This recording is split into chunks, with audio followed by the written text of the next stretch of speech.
Hello, folks. This is Mr. Miller here. Although you probably knew that. How's everybody doing? I don't know who's out there. I see Jay Skit is out there, which is exciting. I'm not sure about everybody else. If you're out there, let me know. I don't see how many people are watching. Not many people. Not many people yet.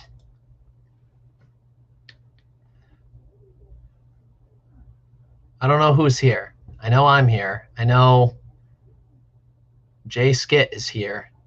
Who else is here? Anybody? See, there's 5 people viewing. I can't tell who. This is exciting. So this is Thanksgiving live event here, festive event. I am coming to you live from Plymouth Plantation, which is happens to be where the Pilgrims landed on Thanksgiving, or before Thanksgiving, obviously. But I will be here for most of the evening. I can always, change up my location if I need to.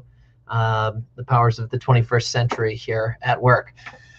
Hey, Brooke. Hey, Hannah. Good to see you. Hannah, I'm assuming you made it home safely. So that's exciting. So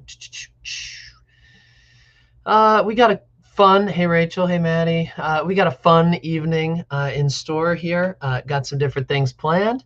I have first guest is here ready to go, so I'll bring this person in. I've got nice new fun fact for you about this person. He's an old friend of the show, I would say that, but he's recently out, kind of I don't know, he's branching out a little bit. He is entering into the business realm.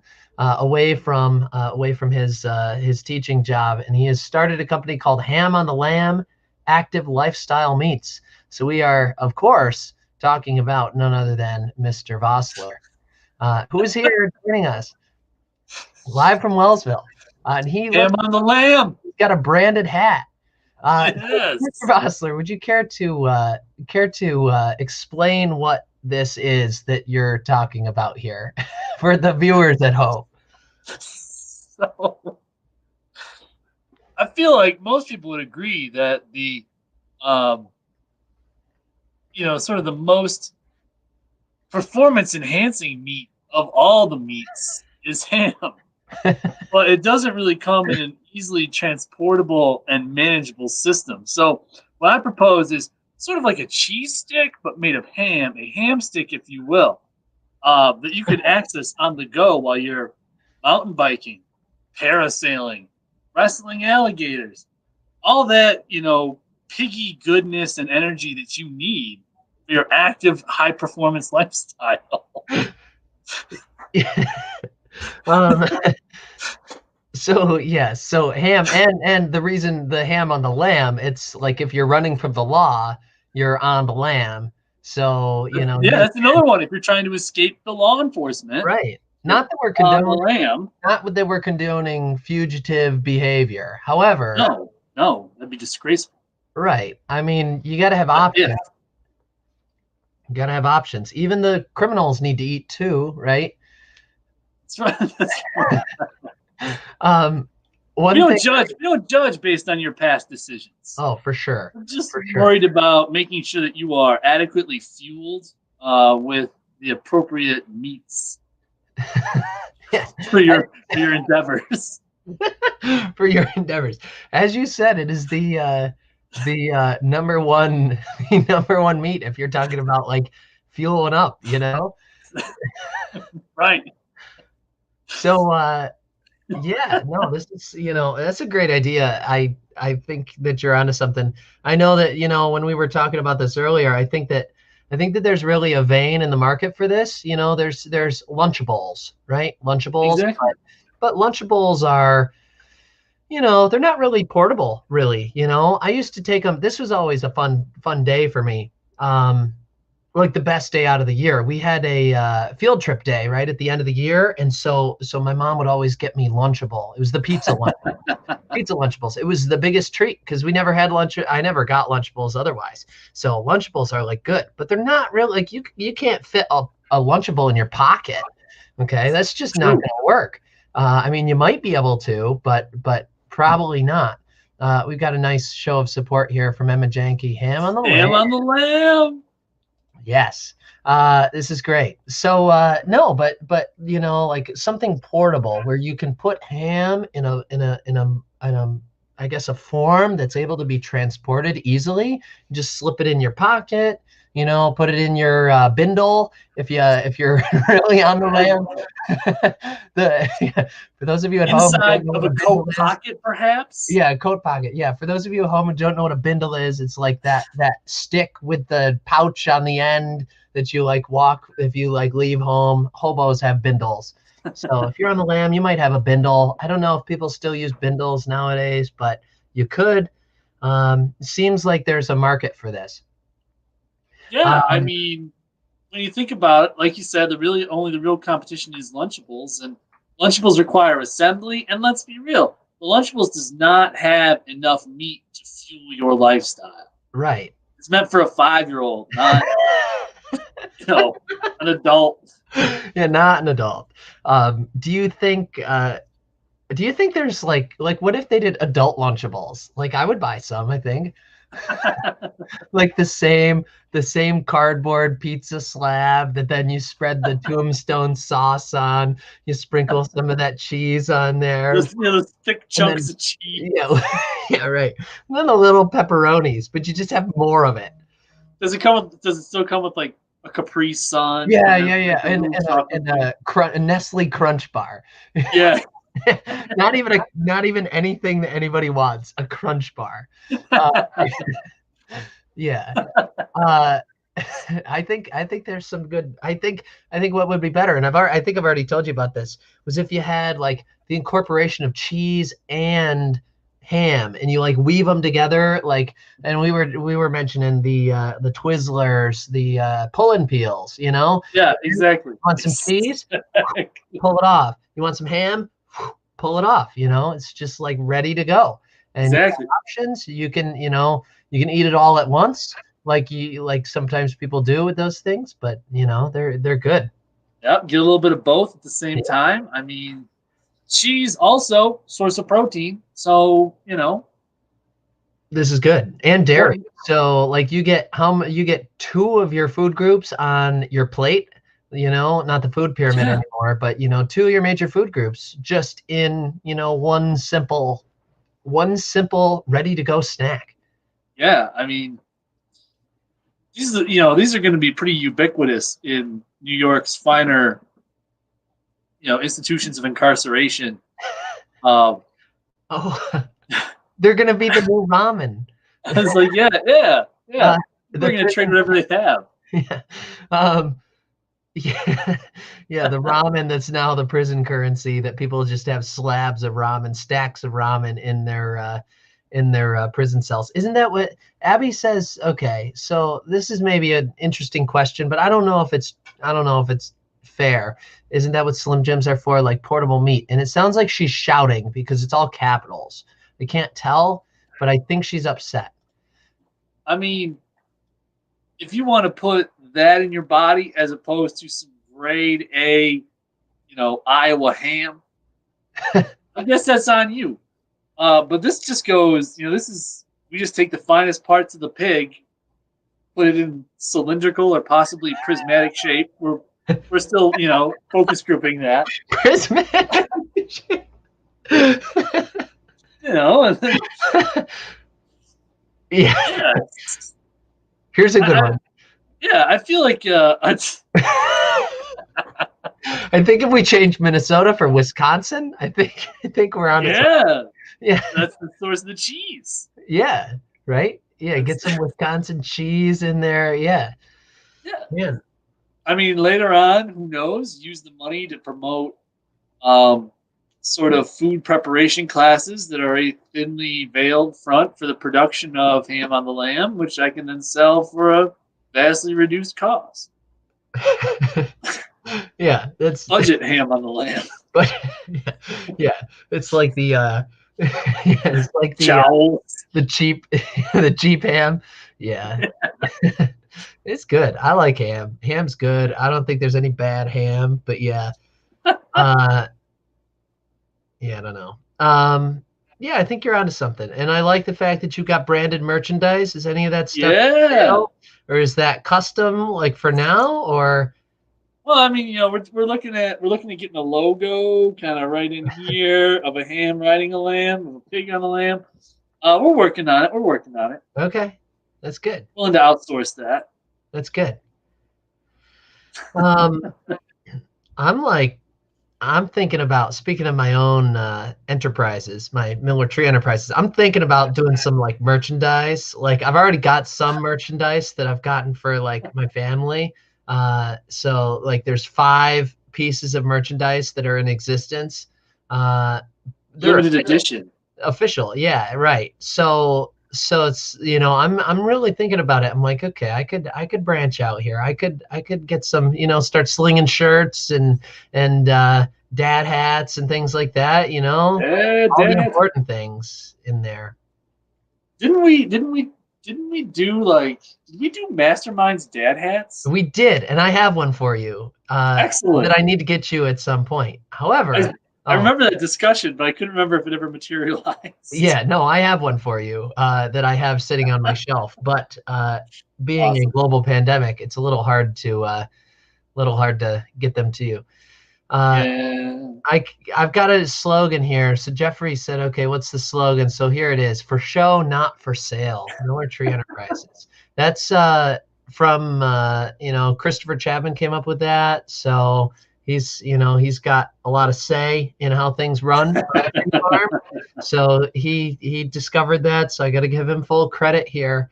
But yeah, for show, not for sale. Because everybody always asks, like, oh, are you going to sell your trees? And I say no, because I don't really want to.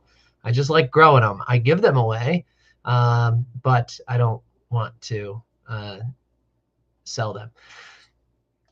I think you gotta go for like a tree design with just a big M on top, where the star would be on like a Christmas tree. That's good. I do have a logo. I have a logo picked out. I'll see if I can get it pulled up here. It's maybe hidden away in my pictures somewhere. I gotta try to find it. But yeah, I've got a logo. It's not a big deal, but it's I made it myself, so it's where is it? I can't seem to find it. Maybe I don't have a logo ready to show you. What good businessman I am. Oh, no, that won't work. What good businessman I am. No, that will work. That I don't have a logo pulled up here. Let me do a screen share, and I'll show you here. Share screen. Don't show tips again. So here's the logo, Miller Tree Enterprises. This is good. This show's been brought to you by, there you go. This is all made by me, just designed by me. The font is Pinewood, in case you're interested. I'm a little bit of a font junkie myself.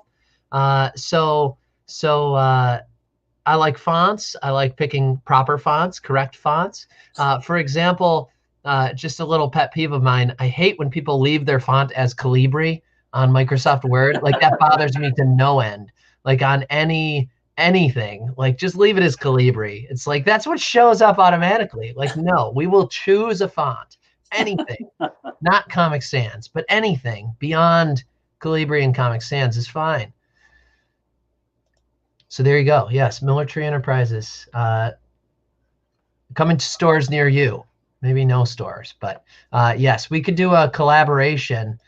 Maybe this is what Nate Conklin's asking. Will the two come together? Power business play. Could Yeah, do. I mean, I don't want to tip our hand too much, but I definitely foresee some sort of cross collaboration. Yeah. Cross collaboration. Yeah. Right. Because I mean, let's be real. What goes better with trees than active lifestyle meats? Right.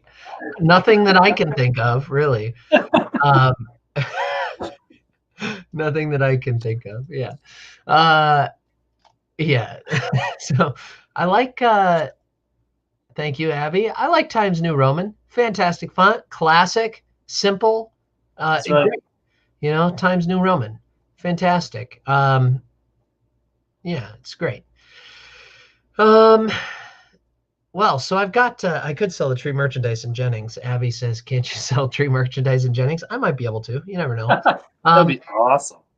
Mr. Vossler, before we get into my first activity that I had scheduled here, I have a question for you, and this is a hard-hitting question that I just thought of, a couple days ago, and I don't know the answer to it, but I'm looking to get input. Like, okay, so I'm gonna just ask you. I'm gonna describe these things, and then I'm gonna say, do you know what these things are? And then you're gonna tell me what they're called. So like these little peanut butter filled candies, like coated candies that are from a major company that puts these things out. They're little rhyming candies that are in Oh balls. yeah, Reese's Pieces. What did you call them? Reese's Pieces. Are you okay? So that's As opposed to Reese's Pieces, which is wrong. no. See, I think they're Reese's Pieces. I think they are. Definitely not. I think they've got to be Reese's Pieces. That's my, like, I don't know. Like, what do you call a normal? Do you call it a Reese's? Reese's Yeah, it's peanut a butter Reese's cup peanut or butter a cup. Reese's? I It's think a it's a Reese's peanut Reese's. butter cup.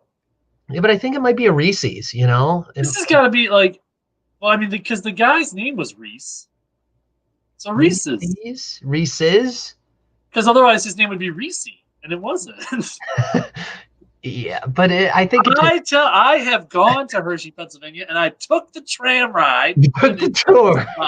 I took the tour too. Penny cups. There were penny cups. Penny cups. You paid more attention on the tour than I did. I was worried about getting the free piece of chocolate at the end. Yeah, pieces of Reese's Pieces. It's a they piece are definitely of Reese's Pieces. Reese's Pieces. My maternal grandmother's father's name was Reese, and it was spelled just like the candy. Okay. So that's how I've always operated on it. But this is interesting. I wonder if this is another one of those sort of like dialectic things where you can draw a line. Oh, in the sand between pop and soda or whatever. Yeah. It lives somewhere between Rochester and Syracuse. Yeah. Yeah. This is like kind of like that. Or I wonder if this might be in. Well, I mean, we're not that different in age. Otherwise, it might be a generational thing. I think children. I think I do think it's tied to age, though. I think younger people tend to refer to them as Reese's Pieces, and then I think, when your brain kind of fully forms and fully develops, then you move on to Reese's Pieces. I'm not liking the implication here. Because you're still young.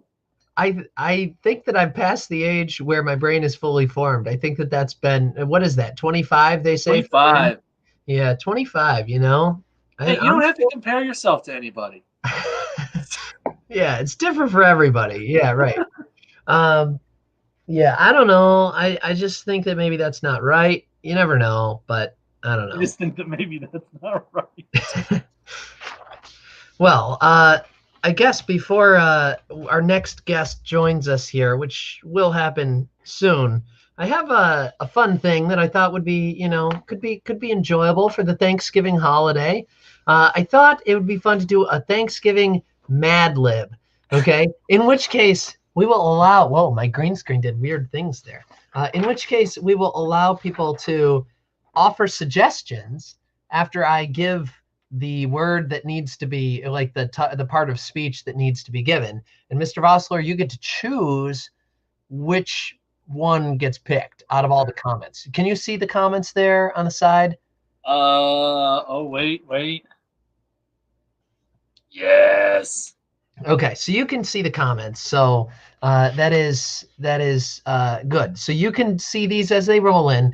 Now this is kind of going to be interesting because I'm not sure if everybody's going to get, like, if it asks for like an adverb, like that could get a little dicey. But I think we're sticking with, adjectives, nouns, verbs, which I think are pretty standard.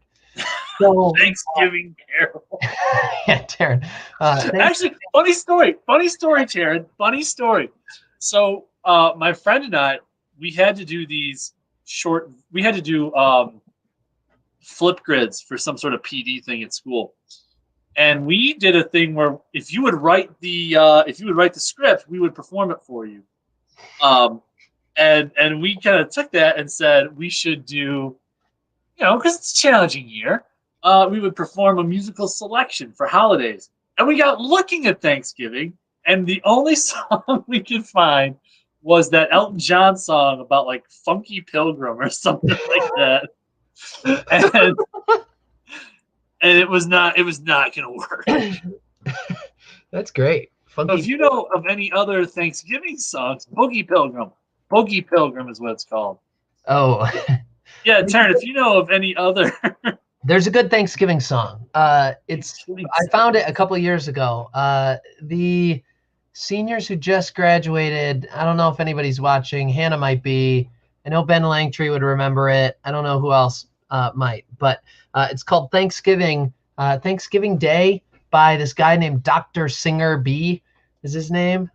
Dr. Singer B. Let me search here. Oh, Singer Dr. B. See what he's got. Singer yeah, Thanksgiving Day is what it's called. And it is fantastic. There's a music video attached to it that I will probably throw in the chat there. So then everybody can, not watch it right now because then that would take you away from this live stream, but watch it at your leisure. Let me see if I can find it. That definitely makes me, I don't know why, but that definitely brought to mind a particular Portland-based hip-hop / rap act that we've spoken of. Oh, yeah. Yeah, that's good. Copy link address. Okay. Dr. Singer B. So you guys just save that video for later, okay? Don't watch it right now because it'll take you away from the fun that we're about to have that you don't know that we're about to have it. So just take that, open it up on your computer and save it for later. It's a fantastic song.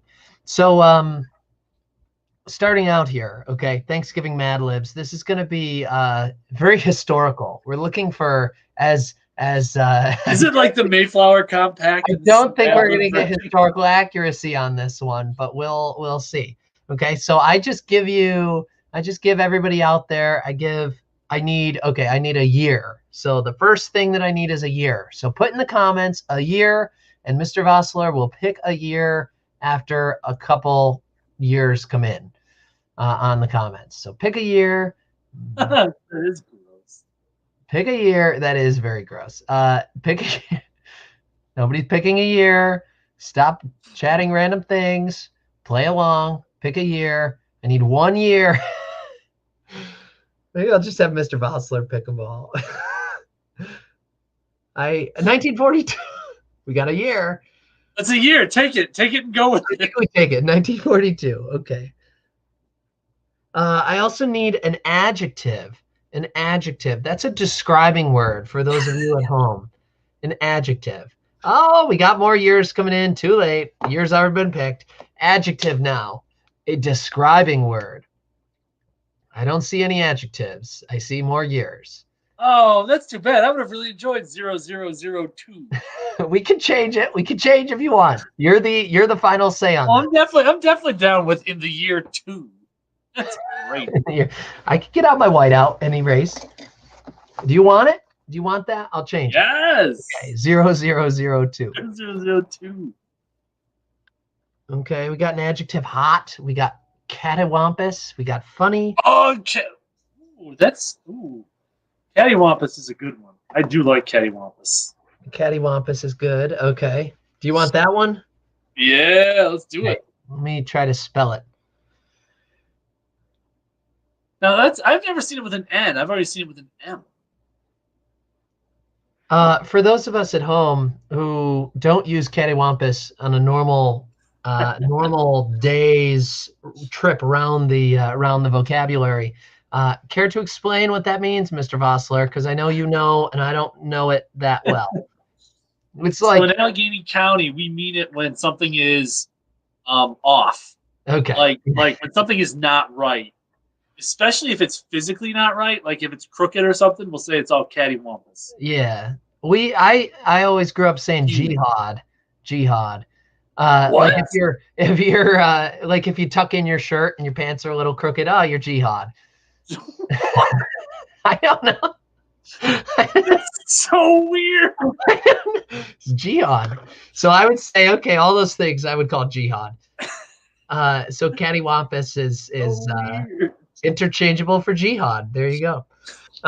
Next up, I need a noun. Kind of like this is kind of like a noun slash event. So throw in a noun that's an event or something like that in the chat while I drink my Sprite. What the heck? You don't use jihad? What? No, that's a fair question. That is a fair question because it's like I don't know. This is the sort of thing that like those weird like pioneer societies that just disappeared into the plains and nobody knew they were there until they stumbled upon them one day, and like they're almost like lost tribes of pioneers and they have a weird language or something you'd hear from in the hollers of West Virginia. Yeah, right. I don't know if this is accurate, but I think I inherited it from my father who posted this from G and Ha left to right all at once. I don't know. Sure, we'll go with that. Anything that makes Sounds me reasonable. crazy. It's relatively reasonable. Yeah. Okay. So we got a few events. We've got Hamburg, which I don't think is an event. Birthday, the birth of Snoop Dogg, a Glee performance. Oh, Oktoberfest. There you go. Okay. Yeah. So Oktoberfest, Glee performance, birth of Snoop Dogg, or birthday. Oh, birth of Snoop Dogg, definitely.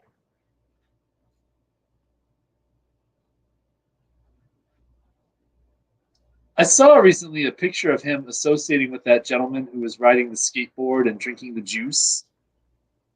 And I just thought, wow, that guy has like he's got this one thing. He's gonna milk it for the next That one like guy who did the Fleetwood Mac song. yeah. He's Yeah. gonna milk it for the next like month, and then he's gonna vanish into obscurity forever. Okay. Yeah, no, I didn't see that. I mean, I know the video that you're talking about. I don't think I mean, I must have seen it because I know what you're talking about. Okay, next up, we need an adjective, like in terms of just a pure adjective. Another adjective, an expression. It was something, an adjective.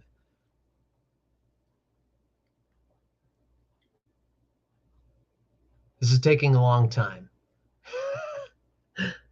Give me an adjective. I could make Mr. Vossler pick one, and then the other one gets picked by people. Wouldn't you do it too? I don't know what that means. Rusty. Okay. Like Rusty Shackelford. Oh, we got a lot in here. Crying, lumpy, crusty, viscous, or slight. Or I really like viscous. Viscous. Okay, nice job, viscous. We're taking it. Save that crusty one though. I think that's a nice sort of pairing. Okay, so this one we need two foods. So Mr. Vossler, you get to pick one, and then I'll pick one that's from the chat. So you just give me a food, and we'll take that food. So I watched a lot of Great British Bake Off to kind of de-stress. Nice. And they were talking about eel pies the other day. So I'm thinking eel pie is mine. Sounds dreadful. That sounds dreadful. They said it doesn't taste very fishy. You'd expect it would, but it doesn't. Okay, chat people, you give me a food. Spanakopita. Spanakopita. Texas Hot. Texas Hot does Spanakopita like every Wednesday now. Um, Liverwurst, guacamole, Cheetos. Do you watch Gordon Ramsay? Yes, I like Gordon Ramsay. Big fan. I know you probably weren't asking me. We used to watch it. We used to watch it in senior econ. We used to watch Kitchen Nightmares with the Black Pearl, Oh yeah? and to demonstrate the pros and cons of a partnership business model. Okay, nice. We watched a lot of TV in econ. I know you had Seinfeld, the what was it? The Kenny Rogers chicken episode. yeah. Yeah. Concept of economics. We watched Top Gear about command economy cars. We watched the Simpsons episode with the Union. Okay. That's real world stuff. Nice. Okay, I need not I'm ham on seeing the ham on the lamb in the car.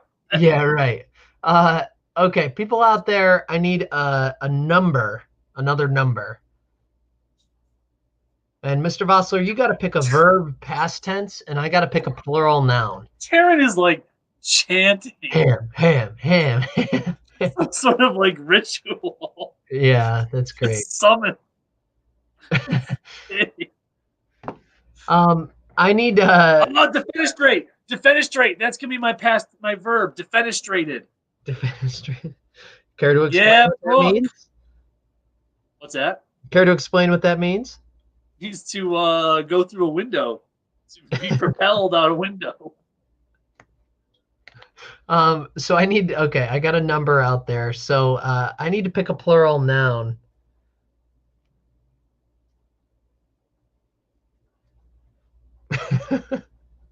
um, I gotta think something here. Okay. Brooke, it's one of my favorite words too. It's right up there with chrysanthemum. I don't know why. I just like the word. Chrysanthemum? Obfuscate's a good word. Obfuscate. We picked defenestrate. No worries. No worries, Brooke. Okay, I picked 11 for that number. I need a year, and Mr. Vossler, I need a famous person. Ooh, a famous person? What kind of a famous person? So people out there, you got to give me a year, another year. Any Like, famous person. Any famous so Anna Kendrick? Sure. Nice. I was just talking about her with somebody the other day. Okay. Anna Kendrick. I got to pick a month. I think I'm going July. Solid month. Okay, we got a couple years rolling in. 1942, we canceled out beforehand, so I think we can use that one just to 1942. Okay. I need a plural noun. Plural noun. I don't know what that would look like, but a plural noun.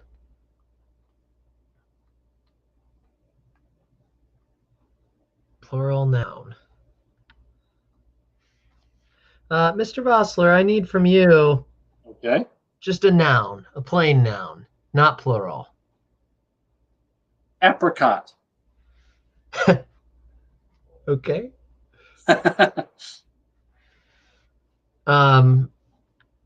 I need another noun from you. Does it matter if it's a person, place, or thing? It does not. Oh. I'm looking at some of your plural nouns over here. Gimlets, capybara, cacti, orange, children. Children.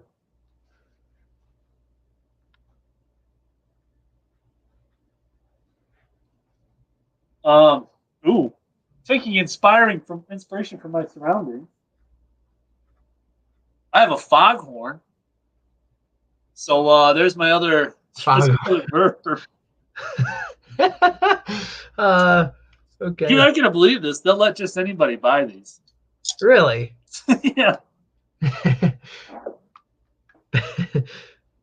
um. Okay. I need a sport. Highlight. What is that? Highlight? Highlight. Yeah. What is that? That's the one where they have like the scoops on their hands. Oh, and They whip the ball. right, yeah. Yeah. People die playing that game. How's it spelled? Pili or H? It's I think it's actually spelled like Jili. Oh, okay. But it's pronounced highlight. Yeah, highlight. Jaialai. Oh. Oh, we got Quidditch. I need an adjective and then a food.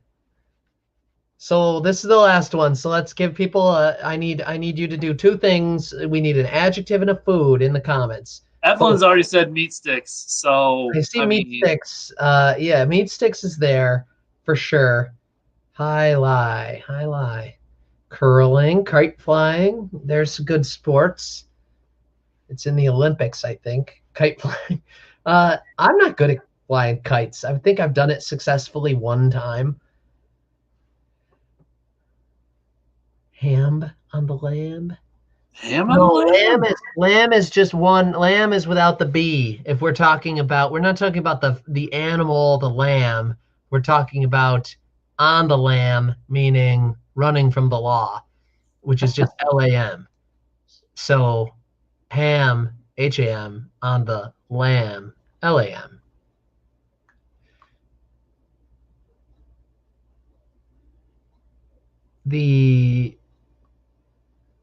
I don't know, strong milk. What? Speed walking, that is not a food. Sprinting, durian fruit, I don't know what that is. Durian fruit's supposed to be really good, but I think it's the one that smells like death. Oh, that's not good. Also known as the jackfruit. The jackfruit. I think I'm gonna take Ben's strong milk. Strong milk. I don't know if I like that. But I don't have anything else. Nothing else. Nobody's giving me anything. Durians and jackfruit are different, but they appear to be cousins.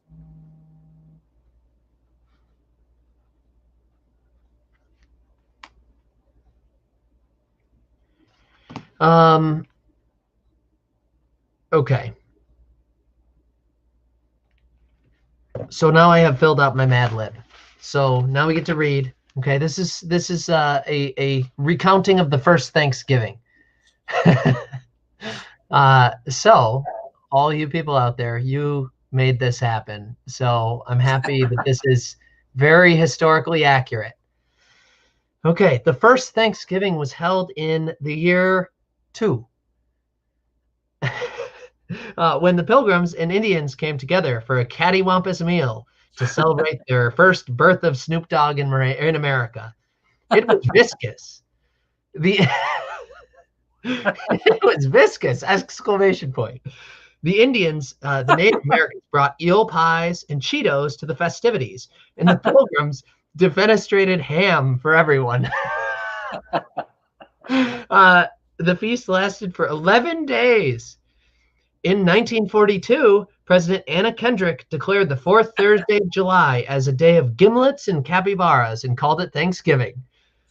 Modern Thanksgiving celebrations usually include cooking a large apricot with stuffing and foghorn sauce, eating Betty White pie, and watching highlight games on television.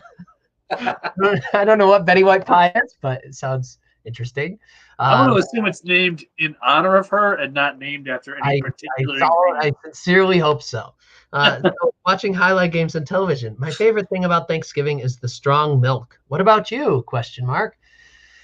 Yeah, watching this, eating that foghorn sauce and the Betty White pie. That's, yeah, very interesting. I don't quite know what to say. I like it. Yeah, that's good. Okay, next up, on to our next major thing here. I have a new guest coming in here, folks. This is the first time this person's joining the show, and so this person's coming in to be a very crucial member of this, because we're about to do an event that requires 3 votes, because we need maybe a tiebreaker, because it'll be rough if we don't have a tiebreaker. So that is why we have 3 people coming in here. So our next guest, I've got some interesting facts about this person. This person is the only person that I know that owns a PT Cruiser currently, which is kind of funny in itself. Also the only person that I know who has done the worm from the elementary school playground all the way up to the track. Did the worm the whole way in elementary school. He's gotta be like, you know what though? That's not even fair. Like, there definitely needs to be something named after this person for an accomplishment like that. Right, or a plaque like this happened here. Like we have roads exactly. saying this was the first house in Moravia. Like, why not a plaque? Yeah, because that is a feat right there. Yeah, that's a long way to be doing the worm, you know. So deeply impressive. Right. And interestingly enough, this is the last fun fact about this person. They've received an estimated $3,000 of free food from Giuseppe's over the last 7 years. $3,000. So of course, I'm talking of none other than my dear friend Christopher Chapman, Mr. Chapman, as the students know him as, because he's a substitute teacher. I see you've dressed up for the occasion. Welcome, Christopher. How are you doing? Are you mute today? Okay. I'm so confused. Christopher, how have you been? I'm always good, Tyler Miller. Okay, that's great. You know how I spent the whole day in Buffalo, remember? Oh, yeah, we did take a road trip today. So our activity here is very, very exciting. It is going to be a Thanksgiving bracket challenge of food. For some reason, I always end up picking food things to do for this, for these live events. Like the last time you were on, Mr. Vossler, we had that taste testing of all the Little Debbie snack cakes. Those bananas, those Little Debbie banana snack cakes still haunt my nightmares. Yes, I think there's still. I mean, I think that it's probably. I'm down to probably once a week that I wake up in my sleep with a nightmare about them. But that's doing pretty good, because it was pretty bad to begin with. Those banana snack cakes. I don't even know. Man, what do we do here? This is a bracket, okay, and this is March Madness style.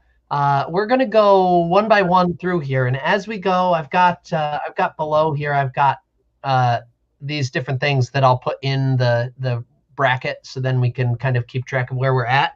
But at the end, we will crown a Thanksgiving sides champion. Okay, now understand that all of these Thanksgiving sides are not served at every Thanksgiving meal. There are some regional delicacies on here, which we will be discussing, but we will just be taking a straight up and down vote after a discussion about this, and whatever gets the most votes, I mean, that's why we got 3 people. It's like a nice panel here. We will go with that one. So to start out with, we have up at the top left, we have mashed potatoes and sweet potato casserole. It looks like there's little marshmallows on top of the sweet potato casserole, which from what I understand with sweet potato casserole, that's kind of crucial. The little mini marshmallows on top of it. So I'm just going to say right now that my opinion on this is basically going to always favor mashed potatoes, because mashed potatoes are very, very good. I don't know if other people. I've never had sweet potato casserole, so I can't vouch for its goodness. Well, Tyler, I'm sorry, Mr. Miller. You can call me. If I may take a nod at this, I'd have perfect. I'm absolutely fine with anyone having opinions where they like sweet potatoes. Everyone can have their own opinion, have their own palate. But anyone who likes sweet potatoes, I just wouldn't want to share property with, if that makes sense. You wouldn't want to share what?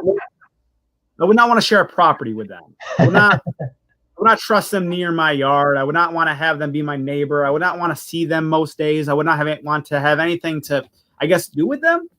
So I'd have to go with mashed potatoes as well. This is strong. That's a strong opinion. Yeah. But who are you to critique somebody's opinion, right? Yeah. Yeah, absolutely. But yeah. This is coming from the kid who they implemented sweet potato fries in our high school one day when it was supposed to be chicken, patty, and French fry day. It was very clear, French fry day, not sweet potato fries day, and we had a small riot. Was it like how many food service workers were harmed? No, I just tipped the trash bag over, and which I duly apologized for. You tipped one over? Yeah, I was like John Brown. I was trying to implement something.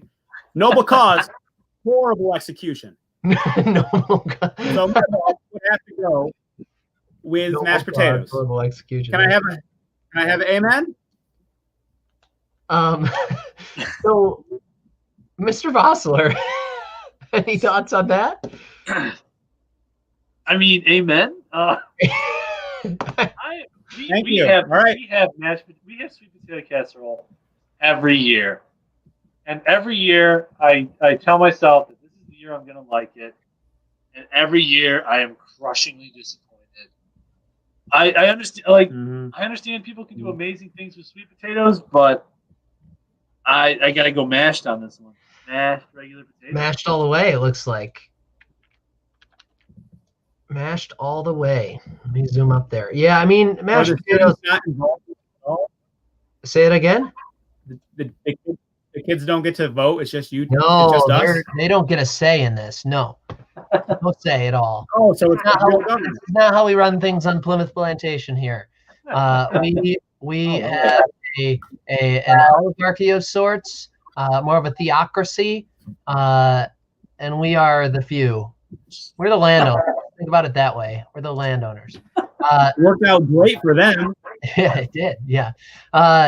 Okay, next up here is this is a big one. I think this is a big one. I was looking at this when you put this up, and this is probably the most difficult one. This is a tough one of any of them. I also think that the entire right side of this is a barren wasteland beyond maybe two redeemable things on that side. Every good thing is on this side, on this left side. So I mean, it's going to be tough, very tough, I think. So stuffing and cornbread. Any thoughts on the stuffing and cornbread? I feel a little let down if I do say so myself. I was expecting corn to have its own section. You know what I mean? There is creamed corn. Yeah, you got cream corn down there, which basically is corn, just creamy. You're telling me 2 half sections equal 1? Sure. That's not how it works. Mathematically. Mathematically? Yeah, right. Yeah, mathematically speaking, yes. I guess as a rule, I would have to go stuffing. I'm afraid to say. You're afraid? See, I'm thinking if these two things are in front of me at the table, I'm going for the cornbread and I'm going hard. Like, I'm going to take 2, and you can't stop me. Ooh. All right. That's, yeah, okay. So now I'm like the... No pressure, Mr. Miller. Now I'm the judge. Okay. So my thought on this, okay? So stuffing, for those of you who don't know, same thing as dressing, just made differently. Stuffing is in the bird, dressing's on a stovetop. So stuffing is dressing. That's what we're talking about. That's my understanding of the great stuffing dressing divide. So if you're like up in arms that dressing is not on here, it's on there. So stuffing, I like a lot. Stuffing's great. Cornbread, I also like a lot. I have a funny story about stuffing, right? So So, one of the best things about Thanksgiving is the leftovers, right? So you got all these leftovers that you put in your fridge. You load up these Cool Whip containers, put them right in the fridge, and yes, And you can't wait to throw them away in 2 weeks. they're Cool Whip containers all the way because that's the generic Thanksgiving leftover container, right? So the Cool Whip container gets filled, and you open up those Cool Whip containers on the night of Thanksgiving or the next day, and you open that up. Oh, there's some turkey. Put that away. Don't want that yet. Oh, there's some mashed potatoes. Put that away. Don't want that yet. Pull out the stuffing. This happened to me one year. I pull out the stuffing, right? And it's actually dressing because it wasn't stuffed. But I pulled out the stuffing. And so then I'm like, oh, hunting around for gravy because nothing goes better on stuffing than gravy, right? So I'm like, okay, forget the foghorn sauce. The gravy is what we need. So the gravy, I'm like, oh, I finally find the gravy. And I open it up and I take the stuffing and put it out there on the plate, dab this gravy over top of it, microwave. What ends up happening here is I basically pull the food out of the microwave after it's cooked for 2 minutes or a minute or whatever, and it's like there's no gravy on it. I'm like, where did this go? And then I bite into the stuffing. I'm like, oh, it must have just soaked in. So I bite into the stuffing. I'm like, this just does not taste very well. So then I'm like, okay, let me go back and look and see what I put on my stuffing. Turns out it was the leftover turkey drippings that was then going to be used for later. I don't know what. You probably didn't even have to chew that stuffing. You probably I'm like, this is gross. I can't eat this. It was just not good. It was bad.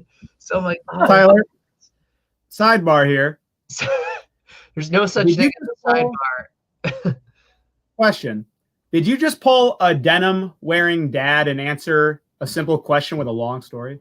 Why do you have to bring dads into this? And why do they wear denim? Dads who wear jean jackets always answer their kids' questions with long stories. That is a fact. Yeah, no, I'm just informing people. You're right, Taryn. That is probably the most disgusting thing. I would agree, and that's why I shared the story. And the worst part is, I used all the stuffing in that meal, so I didn't have any more that I could then use to make with the actual gravy that was hidden further back in the fridge. So it was just like so sad, like the saddest. Anyways,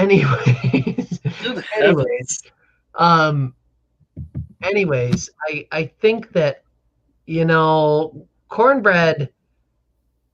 A lot of this is going to be like, okay, what do you attribute to your Thanksgiving, right? If it's not at your Thanksgiving, then obviously you don't think of it as a Thanksgiving food.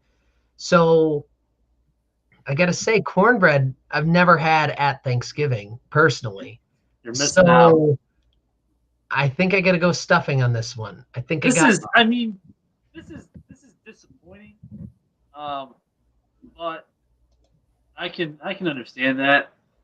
Yeah. We always have cornbread. And way to show class, Vossler. What's that? Way to show class and defeat. I respect that. Thank you, Mr. Chapman. Yeah. Why, thank you, Mr. Chapman. I can respect that. I mean, I would argue is always admirable, Right.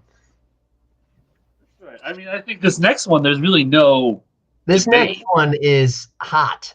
We've got macaroni and cheese and cream corn. So for those of you who know macaroni and cheese, there's some interesting comments going on here about why is gravy not a competitor? And then with a straw, always with a straw, a bendy straw. What if you had one of those things where you have that helmet with the 2 gravy boats on each side? Yeah. These straws that go through glasses and then into your mouth. Like those are good. Yeah. Straw glasses. Yes. Yeah. Yes. Jared, thank you. Let's just get like one of those Camelbacks and just fill it with gravy. Oh, just have like a little tube. And you could take that. Oh, this is great. If you're out hiking, take some ham on the lamb.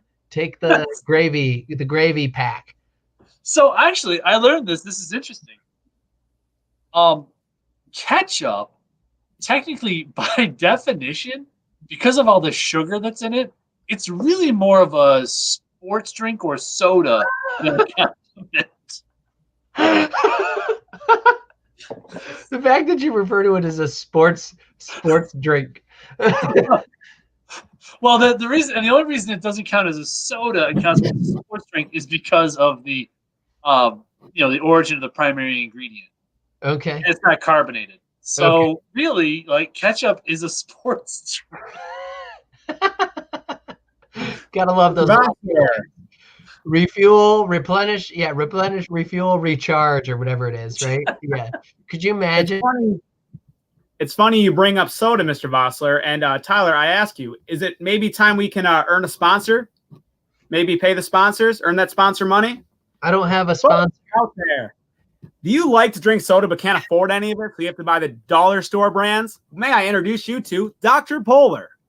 Might be the greatest soda you've never heard of. You can buy it in 6 locations in the Northeast. Good luck. I'm really intrigued. I don't know. It's good. It's really good. I have a couple cans. So the last can. That's your last can?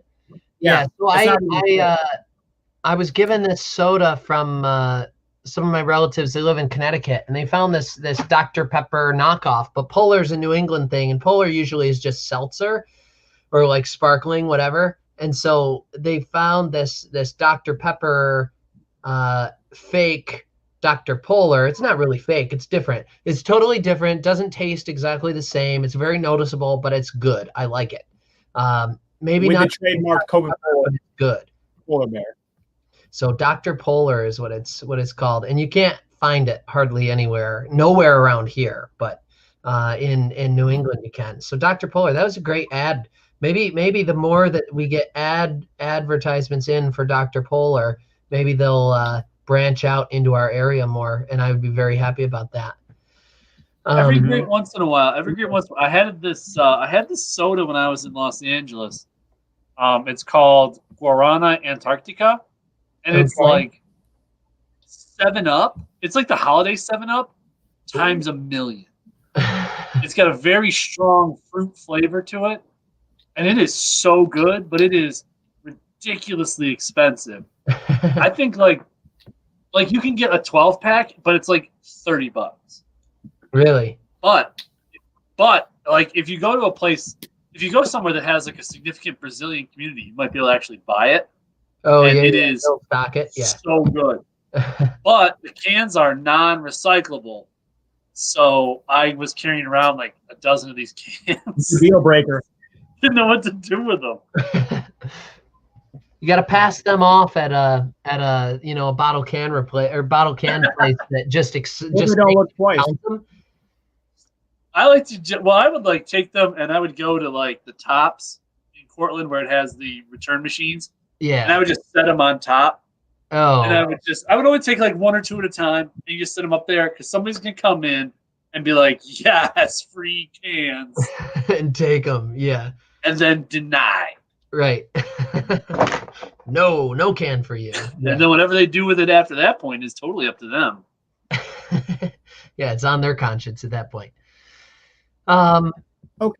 Okay. So mac and cheese, and corn. So mac and cheese. Hold on there, Christopher. So mac and cheese is a Southern thing. I was looking at a map of Thanksgiving sides, and Southerners like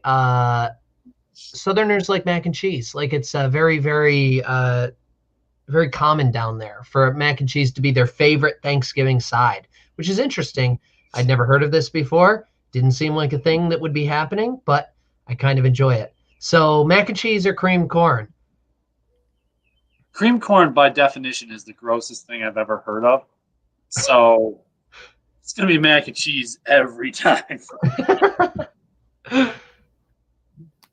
Mr. Chapman. You know, before I got in here, I had every intention on completely bashing mac and cheese, because I never thought of it as a Thanksgiving food. And the way I look at it is, if something's different, something like you don't notice at your table on a Thanksgiving, and like someone introduces mac and cheese, it doesn't mean you should be afraid of those people. It doesn't mean you should hate them.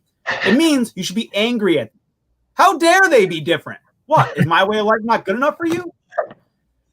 I thought this was going to be an inspiring message about togetherness. How dare you? It's Thanksgiving. Thanksgiving is all about violence eventually, but we'll get into that later. But cream corn is as if you look at something and you think, wow, now I've seen everything. And then right behind that is cream corn on Thanksgiving. And you're like, nah. Nope. I haven't seen a thing. Oh, I have. Yeah. So mac and cheese. Got my vote. There was an episode of MASH where they had it was set over the course of a year, and it showed the Father Mulcahy, the priest, raising corn, and then when the corn was finally ready to be eaten, the guys in the mess took it and creamed it, and it was the closest to physical violence that character ever came. Oh, and it's a very visceral memory for me. So yeah, I mean, it's 2 mac and cheeses. This is done and done right here. So I guess if I'm like the opposite, I'd be like the Russian judge, right? That gets. I like that. I get that reference. That's nice. That's good. Yeah, I think you're probably one of the few. What year was that? 2002. When that was happening. That was a long time. That was a long time ago. Yeah. So it's what was that? Figure skating. Yeah, the Olympic figure skating. The Russian judge was like messing with the scores and like purposely grading people low. 2002. You're right. Yeah, 2002. There you go. Salt Lake City. They ended up. At that point, did they throw out the low score, or I don't even know what they did. Anyways, there was the Russian judge is always coming in with the irrelevant score at the end, and also very, very different from the other people maybe. So thoughts about cream corn? I don't think anybody like so like canned foods in general, right? So canned foods, like I picture somebody out there, living on the run. They're on the lam. We're not talking about ham on the lamb here, but I'm talking about like somebody who's a hobo, and they've got their bindle, they got their stick with the little knapsack on the end of it, right? And they got a can of creamed corn in that bindle, and they're just walking around on the railroad tracks, sleeping in boxcars. They sneak out and they go start a fire one night, and instead of a can of beans, which hobos usually eat, they crack open a can of creamed corn. Okay, that seems so gross to me because it's like, okay, it's just like corn, but like not corn. So I'm sorry, a homo can't succumb to your standards, Tyler. I'd never heard. And No, they do by beans. The way, they do cream corn. They do beans. They prefer the term homeless bozos, not hobos. In 2020, come on. Before, so what I would say about creamed corn though is that you can use creamed corn and make a mean dish that my family makes occasionally called scalloped corn, which is like corn and creamed corn mixed with cornbread mix, and then you bake it, and it becomes, and I think sour cream too maybe, and you bake it, and it turns into like this fluffy cornbready mixture with corn in it, and it's like super good. It's so intrigued by fantastic. It's called scalloped corn. I could get you the recipe if you want. I'm quite curious. It's very good, very good. It's got very, very nostalgic undertones to me from back in the day. I've got before I answer this. Taryn, I just want you to know the image of someone just having loose creamed corn in their bindle. It's giving me a really hard time. Yeah. It's so gross. Yeah. Scalloped potatoes are good. Evelyn asked if that's not Evelyn's. This is Evelyn's. Have you ever tried grilled mac and cheese or mac and grilled cheese? Is that like macaroni and cheese in a grilled cheese? That sounds very nice. That sounds like you're getting stuff. Isn't that just? Oh yeah. Yeah. So Ben, it is kind of a fritter, sort of maybe, but it's in like a big sheet pan, like a 9x13 glass Pyrex dish that you cook it all, and it just gets this nice. It's like it's like cornbread, kind of a looser cornbread that's got corn mixed into it. It's just super good. Hey, Ben and Taryn, are you guys on the same computer right now? I assume not. Why not? That's like, isn't that the same? They should be though. That just like carpooling cuts down on the amount of internet use. Right. Yeah. So I think in terms of this, I also love macaroni and cheese. Macaroni and cheese is little known fact. Probably I don't cook a lot. I like cooking. Cooking's okay. I can cook pretty much anything with a recipe, but macaroni and cheese is like I'm good at it. That's like my specialty, I would say. Homemade macaroni and cheese, not the I mean anything else that you might get. So I too am going to vote for macaroni and cheese, even though it doesn't strike me really as a Thanksgiving dish. I am still going to vote for it because I'm an equal opportunity voter here.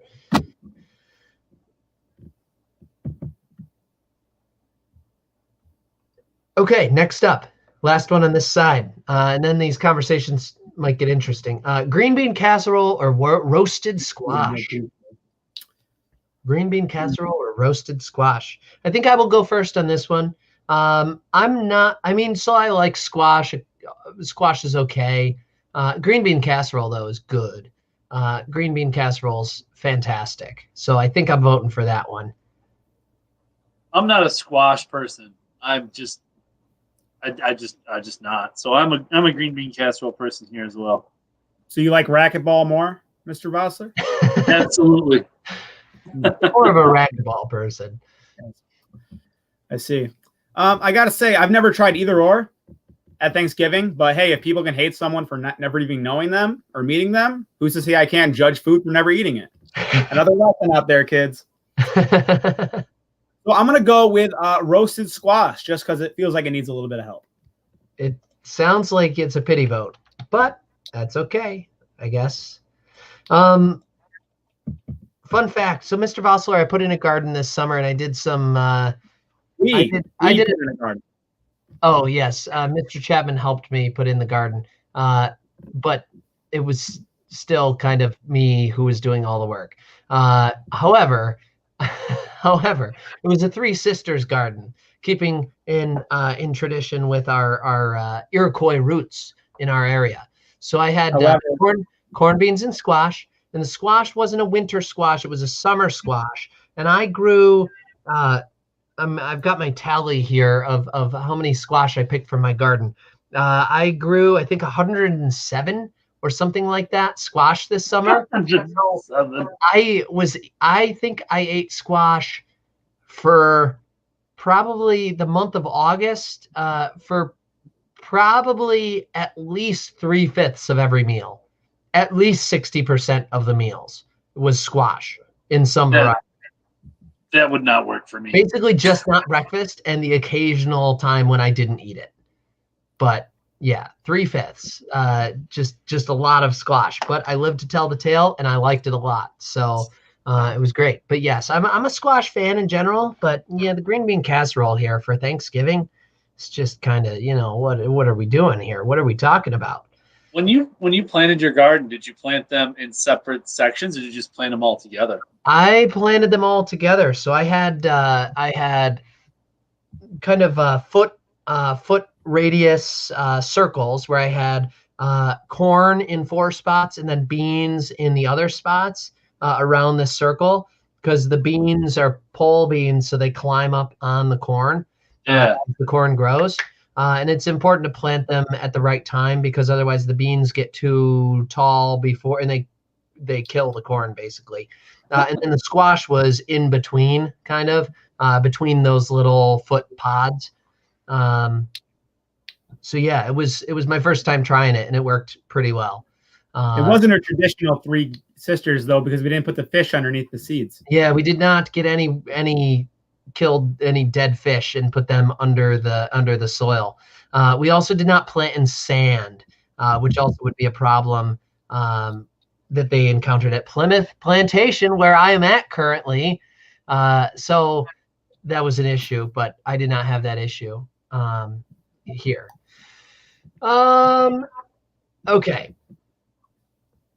Next one. Glazed carrots and creamed spinach. I was going to ask what the carrots are glazed in, but it doesn't really matter. The carrots are going to beat the spinach every day. I would prefer brown sugar.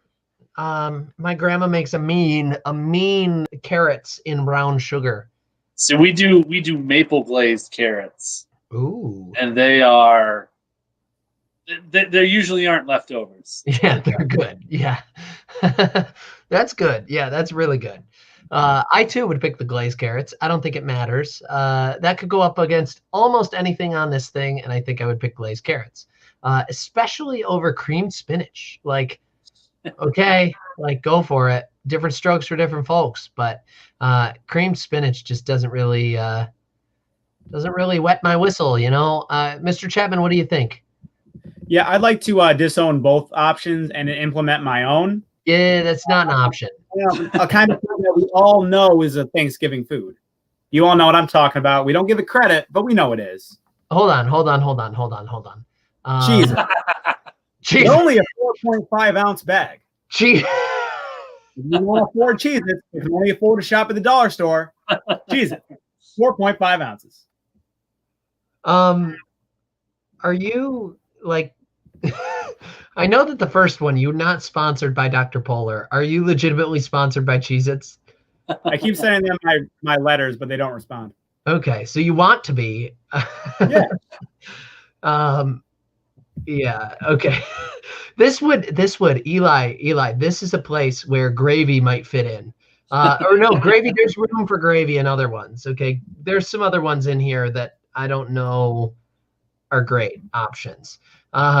So yeah, I think we're going cream. I think we're going glazed carrots though. I think that's pretty safe to say. Oh yeah. Let me move this bad boy up here. Glazed carrots. Okay, next up. Oh no, what did I do? I clicked on the wrong place. Glazed carrots. Okay, next up, cranberry sauce and candied yams. Cranberry sauce, iconic. It's got to be can shaped, but other than that, cranberry sauce. Yeah, can shaped. Yeah, nothing better than like the cranberry sauce. You open up the top. This is like a Thanksgiving struggle in millions of households around America every year. Okay, you open up the top of the cranberry sauce, and then you're like try to get the cranberry sauce out of the can, but it's like suction right up in there, right? Because it's a can and it's a vacuum and it's, it just doesn't work. The key is to punch a hole in the bottom of it and then it slides right out. If you just pop it, just the slurp and then plop of it coming out of the can and then hitting the plate. That's when you know that dinner is served. When the cranberry sauce is ready, it's dinner time. It's like, yeah, I'm trying to replicate it. It's like, yeah, but more, more of a moist sound than that. Yeah, I can't do it. It can't be replicated. It can't be replicated. It is one of those things where it's like I don't know if there's many things in the world that are that way, that people, you hear it and automatically you know what's just happened. You know what's just happened. I think I've heard that parents get that way, like when their kid's up in the middle of the night and get sick or something like that. Like parents can wake up in the middle of the night and do that like automatically. But I mean, for me, it's probably the cranberry sauce that does that, I personally am not, I don't know if I've ever had the cranberry sauce. It's been there on the table. It's always there, but I don't think I've ever partook in it. I think you have to now. I think I probably got to try it. Question: do you do with the cranberries in it, like the whole cranberries, or just purely? No, pure gelatin. Gelatin. Okay. I probably will have to try it on Thursday because I don't really have an informed opinion here. I do know that yams. Do we think it's unfair that sweet potatoes and yams are kind of the same thing, but yet they get 2 spots on this thing? So this is interesting. Yams are actually a different thing. Oh, really? But they're native to Africa, and when some of the people from Africa, when they were enslaved and brought over, the word somehow they end up calling sweet potatoes yams. Okay. So we in America, we use the two terms interchangeably, but like in Africa, a yam is like a great big monster that you would put on your dinner table, Right. and not like a little sweet potato. Right. And a yam in Africa too, they're like more like they're very white. Very white, very starchy. So yeah, I mean, yeah, I don't really know. Candied yams, does that mean like in a candied yam, are we throwing Reese's Pieces in there and candy corn and like bubble gum? It sounds like the Charlie Brown Thanksgiving special where they have like toast and jelly beans.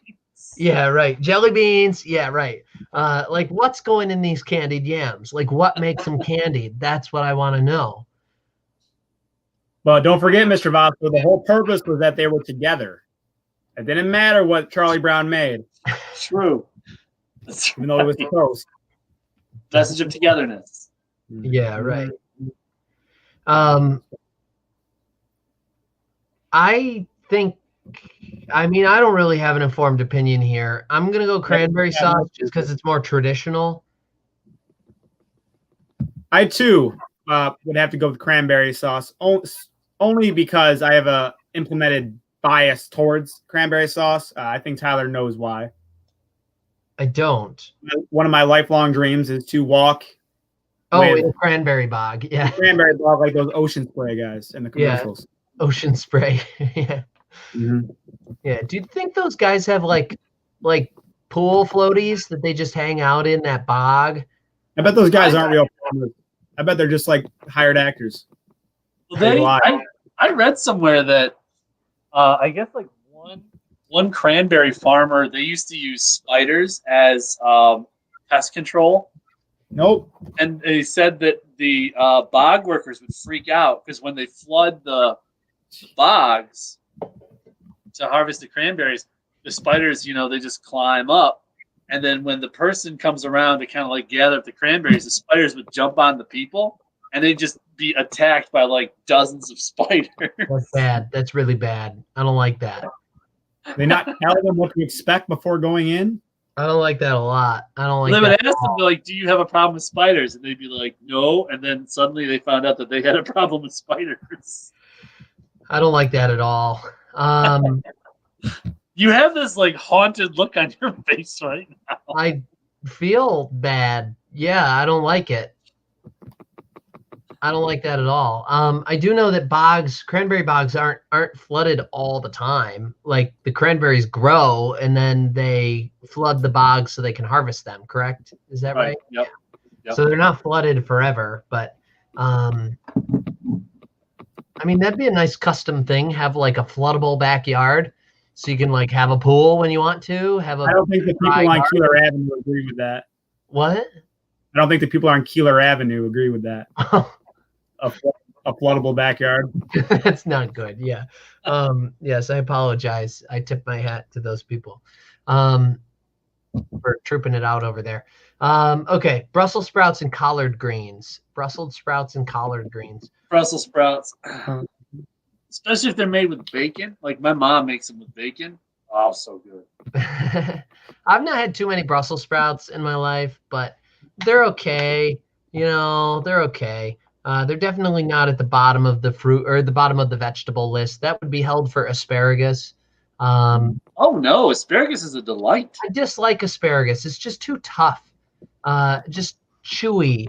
Like I find that I've never had asparagus that's cooked to the point where I can actually chew it and not just have it devolve into this like fibrous mess.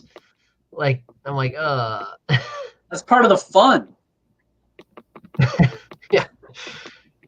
Nate Everhart, good to see you. I don't see a difference between either or. They're both green vegetables. So New York abstains. Okay. I'm taking that as a 2-0 victory for Brussels sprouts. Yeah, sprouts in the house. Okay, next up, hot topic. Rolls or biscuits? Rolls or biscuits? Okay. Well, okay. I'm glad you said rolls because never in a million years would I ever have biscuits because I'm not English at Thanksgiving. Thank you very much. All right. No, those would be cookies, wouldn't they? Yeah, they'd be more like a cookie. Yeah, biscuits in England are cookies. Cookies here. We always have rolls, but I think I would be more excited if we had biscuits. How many people out there are rollers? Let me see the rollers in the chat. I see. Rolls. We got multiple rolls. We got multiple rolls. We got multiple rolls. We got rolls. Rolling all day, boys. Rolling. Keep That's these some love comments. for the rolls. Keep these comments rolling in. All right, you got your answer. Let's go. Gravy rolls. Rolls. See, like But I got you on this one, Eli Burke, because biscuits and gravy is like a natural pairing. That's true. So I think the real thing that we're missing here is that, you know, does bread belong at the Thanksgiving table? Does bread belong? I think, you know, this was a long time before Mr. Chapman, you and I have both kind of talked about this, you know. So I've always heard from adults in my life, don't fill up on bread. You know, you go to wherever, right? And they bring out this bread, Texas Roadhouse. They bring out this bread. And they got the butter, right? And so you're slicing through that bread and you're like mowing it down because you're hungry. It's 6 p.m. I need to eat, right?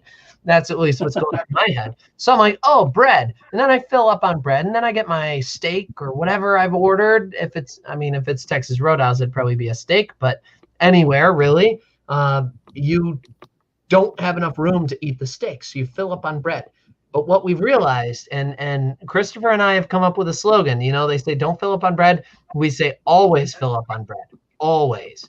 Because you're basically getting 2 meals out of it. The bread is free. The bread's free. And you get to, you know, just fill up on it, eat what you need to eat. But then this is the key. Before you leave, you talk to the waitress or the waiter and you say, can we get another loaf of bread here? We're running a little low.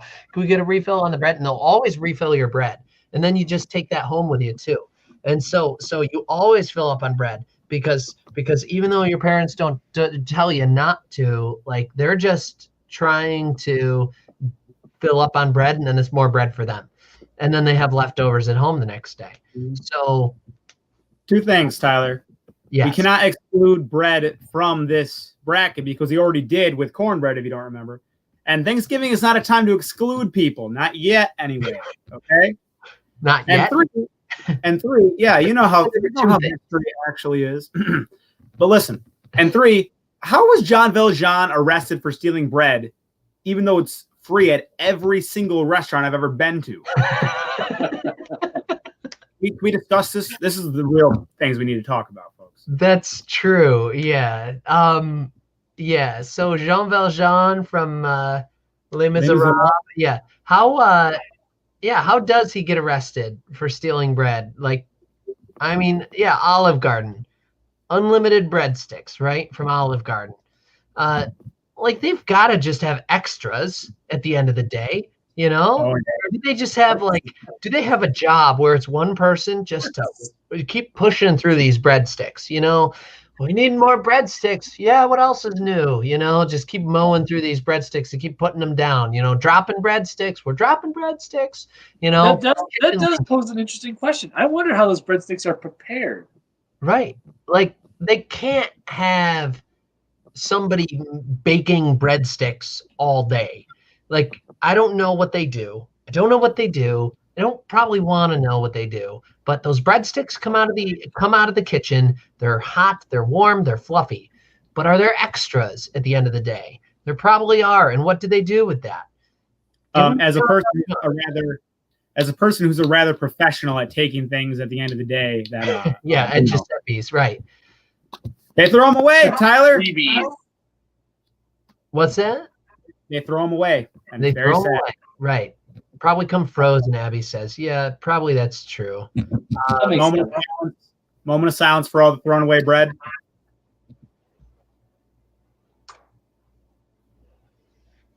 Oh, All right. I forgot to take my hat off. Taryn, this would be the saddest thing ever. Really. Like, are they starting to charge for extra breadsticks? Like, that's why people go to Olive Garden, for the soup, Yeah. salad, and breadsticks. For the You soup, guys can afford salad, and breadsticks. you guys can afford Olive Garden. Well, when they give you unlimited salad and breadsticks, like if you I sit saw from the down, car growing up. I've only been to Olive Garden like 3 times in my life, so it's not like I'm very familiar with it. But I think it'd be funny if you went to Olive Garden and we're like, the waiter comes over and they're like, "Hey, what do you want to eat?" And you say, "Nah, I'm just here for the free breadsticks and the salad." Like, what would they do? Would they be like, "Yeah, get out. No, you got to at least order something." Okay, I'll have a nice tall glass of water. Like order something. But I don't know. So we got. I don't know what your vote was there, Christopher. Oh yeah, rolls. I already told you, rolls all day. Rolls. Brooke Duso.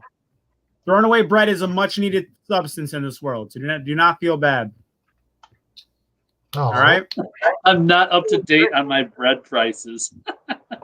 Yeah.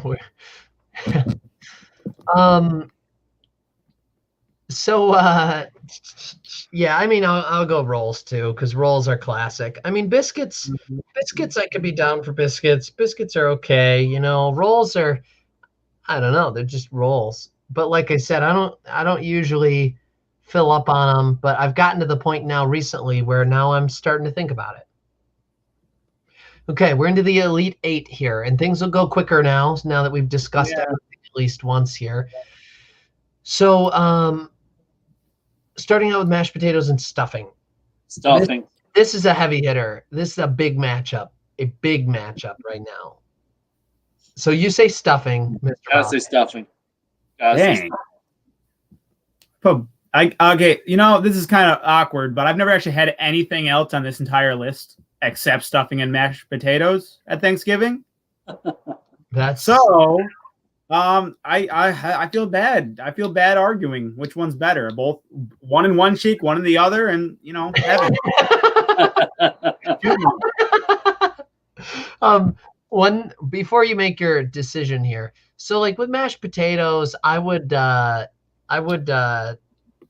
used to do this. I mean, I have mashed potatoes all the time. So maybe that's a thing. Mashed potatoes is a thing that growing up and still, like, I just have them all the time. So they're good. I love them though. Love mashed potatoes. The key with the mashed potatoes, this is a great tip, pro tip for people. Okay, get nice warm mashed potatoes, hot mashed potatoes. Make a little volcano, put a big pile on your plate, right? Then flatten it all down. Make a little crevice in the top of it. Put a little knob of butter in there for all you Gordon Ramsay fans out there. A little knob of butter. Just drop her in there in the volcano. Then you seal it up. You cover all that up. You just push it all up over top of this knob of butter that's in the mashed potatoes. And then you go away from it. You let it sit for a minute. You think about it. You don't touch it. You eat whatever else is on your plate. Then you come back to the mashed potatoes. Just start carving through that thing, and next thing you know, you've got this volcano that just kind of oozes melted butter out of the insides, and it is the best way to eat mashed potatoes. And who says you can't play with your food as an adult or a young adult? For all you people out there watching, who says? Nobody. I say you can, so do it. It's fun. So all that being said, mashed potatoes I like a lot. Stuffing I also like, but mashed potatoes I don't know. I'm struggling with this. Like mashed potatoes I think maybe are better, but if I was to say like, I only get stuffing at Thanksgiving, so then stuffing maybe deserves more credit here. I don't know. I'm still I'm wrestling with this. Christopher, what do you think? Well, first of all, I'd like to rebuttal the gentleman who dares call himself Eli Burke for mentioning that turkey is not involved in said bracket. Now, I'm not sure if you understand exactly what a side is. Let me show you. Here am I right now. This is a side. This is a side. Did you see a turkey in either one of them? Sides giving. Okay, yes, we gathered that much. No need to abuse our viewers here. No. We need those viewers. Eli, I'm sorry. In the words of Lady Gaga, some just need to be abused. Anyway, I don't know, man. It's the end of the year. I'm all out of jokes. I don't know what you're saying. Yes, I don't know if it's the Irish in me, but it's the mashed potatoes. You just got to go with it. You're not Irish, are you? 53% Irish. I got a deep sadness to prove it. Okay, so message retracted. Eli, you can say whatever you want to say, so long as it's appropriate. I'm good with whatever. You don't need to listen to him. Nor should you. Also true. Yes, listen to him. No. It will cause you nothing but. This is tough. It's really tough. It's stuffing, and you know it.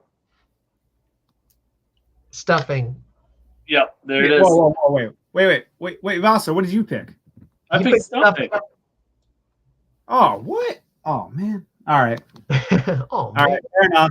My thought process with that is that, stuffing is a once a year thing, and it is a delicacy. It is a delicacy. It is like I don't even know what. It's like I'm trying to think of a delicacy. It's like the Nathan's hot dog of a 4th of July. It's like trying to think of other things. It's like the candy hearts of Valentine's Day. It's like the candy corn of Halloween. It's it's like the peeps of an Easter. It's a delicacy. You gotta have it. Can't go without it. Okay, next up here, macaroni and cheese and green bean casserole. Big hitters here. Oh, mac and cheese. Yo, Taryn Langtree, did you go with royal? You said you made mac and cheese. Did you go with the royalty? Did you go with Kraft's, or did you go with Avila Shells? Which was it? Or did you go with like homemade, like from scratch?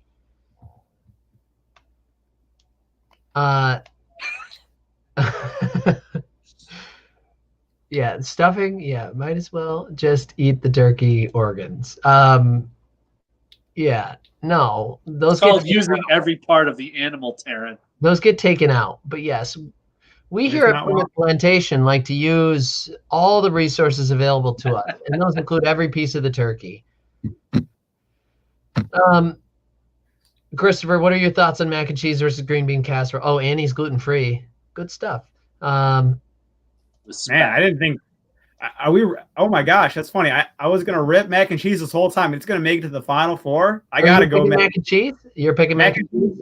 Mac and cheese is one. So, yeah, I mean, mac and cheese, I would not consider a traditional Thanksgiving side. However, it is very good. So, green bean casserole is good too. And green bean casserole is one of those things that you only get every year, once a year. It's one of those. Yeah, but I don't want it every year. Like that's. I don't want it ever. I will lodge a solitary vote for green bean casserole just because I feel like it needs representation. A protest vote. Yes, I feel like it needs to be represented. It is underrepresented, and it's wrong.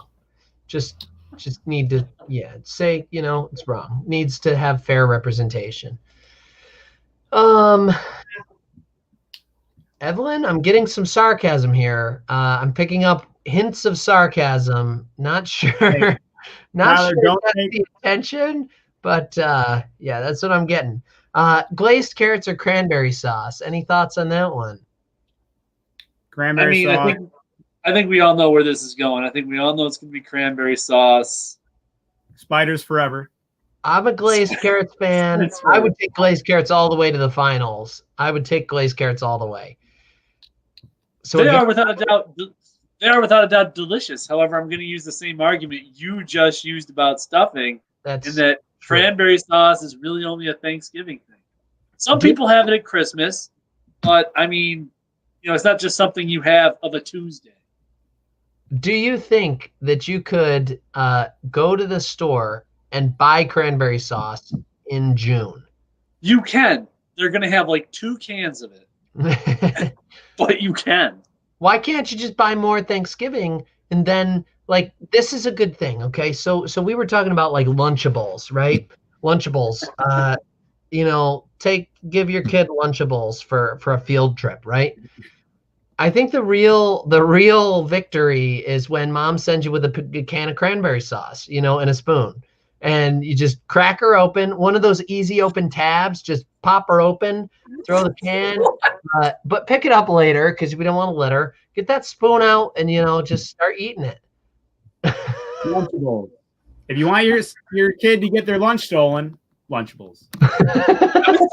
I would say if you're gonna be advertising cranberry sauce as more of a sort of an on-the-go food, I think a squeeze tube perhaps. Oh yes, like Go-Gurt. Yes. Yes, like Go-Gurt. Yeah, Go-Gurt cranberry sauce flavored or cranberry sauce. Yeah. If you can keep it that like gelatinous form too, so it's not gonna be where you get a little bit of time. It's just come at you. Yeah, or you have to bite it off. Yeah. Yeah, like a gelatinous Jello rod. jiggler. It's like a Jello jiggler. You gotta like cut through it a little bit. Yeah. That's good. That's good. Yes, this is good. This is great. The enterprising hobo needs loose cranberry sauce in the bindle. That would be good. Think about it. Oh. You could have if you had a ham on the lamb, you had creamed corn, and you had cranberry sauce. Like right there is 3 of the main food groups. Throw in the ham and the lamb combo pack with the cheese and the ham. Then we got 4 food groups. Like that's huge right there. Vegetables, fruits, milk, dairy. Milk and dairy is the same thing. But dairy and then meat, protein, right? So you've got great stuff. How the heck is milk and dairy the same thing? Milk. Dairy can be cheese. Dairy can be ice cream. Is ice cream milk? Yes. Chat. No What do you problem. think? Milk product bracket challenge. Go. I am not going to vote for glazed carrots, but I have been overruled. Brussels sprouts and rolls. Brussels sprouts and rolls. I don't think it's a big consideration. Roll into the final four. Holiday themed ham. Yeah, you could get. Oh, this is good. This is good. Yo, Taryn, you want a job as head of like R&D? That's a solid idea. Oh, I got the idea here. So those what are those called? Dunkaroos? Those graham crackers you dunk in that frosting. You've got a Dunkaroo pack, but on one end is the ham on the lamb stick that you peel out, and the other end is a cranberry sauce dipping. Giving us flashbacks, Tyler. Yeah, Dunkaroos are great. Yeah, Back to that sounds 2004. magnificent. Yeah. So we've got a lot of rolls rolling in here, but a couple Brussels sprouts. Rolling to the championship. I mean, I'm not going to lie to myself here. I love a good Brussels sprout, but probably going to be rolls anyway, so might as well just skip to the chase. I don't think it's that hot of a consideration here. Anybody who would pick Brussels sprouts over like carbohydrates is fooling themselves, I think. Maybe. I mean, there might be people out there, but I don't know. Those people, as we would like to say, are wrong. So we're into the final four, folks. Cutting down the nets. We're here. Okay, I don't think there's nets to cut, but we're in the final four. So we got stuffing, mac and cheese, cranberry sauce, and rolls. So stuffing and mac and cheese, it's been like a meteoric rise for both of these, I think, and gone through stiff competition in many ways. So stuffing and mac and cheese, any thoughts on this one? Christopher, are you still there? I'm still here. Oh, you. Mac and cheese is going to win. How did you? Right now. go. How- Let's go. Where did you get those from? Your basketball hoop next door. Remember? I don't. Are you talking about my house? I like how that Yeah. implies that you are part of some sort of criminal enterprise. Yeah, you remember? Yeah, remember, right? Yeah. I know what you did last summer. I didn't cut down the rolls. Okay, so mac and cheese or stuffing? Mac and cheese or stuffing? Mac and cheese. I think that holiday uniqueness gives stuffing the edge here. You know, why do we even have a bracket if you're just gonna float stuffing all the way? Come on, folks. Hey, every Cinderella story ends at some point. You know, Oh, Villanova. What about Jimmy V? Did that end? No, they won when they won, sir. Villanova from the '80s, not New Villanova. Yeah, right. So, I mean, mac and cheese is good. Yes, I don't think anybody disagrees with that. Wow, Mac and cheese also, for me, is not on the Thanksgiving table. Like, it's just not really there. So, I mean, it's good. Yes, I would agree. Stuffing, aka dressing, is good and is Thanksgiving. That says Thanksgiving like no other. Maybe like no other. Stuffing is going to advance. I already cut down the net. What? Well, You can't they just- still you can't get to just cut down say the nothing. nets. They just lose. Little premature to be cutting down nets. Yeah. Okay. We got Game hasn't been stuffing there played yet. in the final. Okay. Now for the second semifinal here, we've got cranberry sauce and rolls. Cranberry sauce and rolls. Rolls, Sauce. roll to the championship. Oh We need no. Oh redemption. no. What? Now I have to make a choice. I think I made the choice the last time too. I should just speak first, so then I don't have to make these tough decisions. This is. Hey, I will not be rushed. These are big choices. This means rolling. Oh, Roll. for the people in the chat. Roll it out. I've never been watching around the world. So, I think that rolls have merit. I think that cranberry sauce has merit. Again, remember, I have not had cranberry sauce in the immediate past or any time that I can remember. I think if I was to, I don't know, like which one's quintessentially Thanksgiving though? Like, it's got to be cranberry sauce, right? Even though I don't appreciate it, even though I don't use it and eat it, I can still appreciate what it has done for us. Okay. Okay. Like, I appreciate what it has done for Side note, Tyler. Everybody has a roll at their plate. Not everyone has cranberry sauce. Even the kids have rolls. That's something they'll eat. Cranberry sauce is not the hero we deserve, but the hero we need.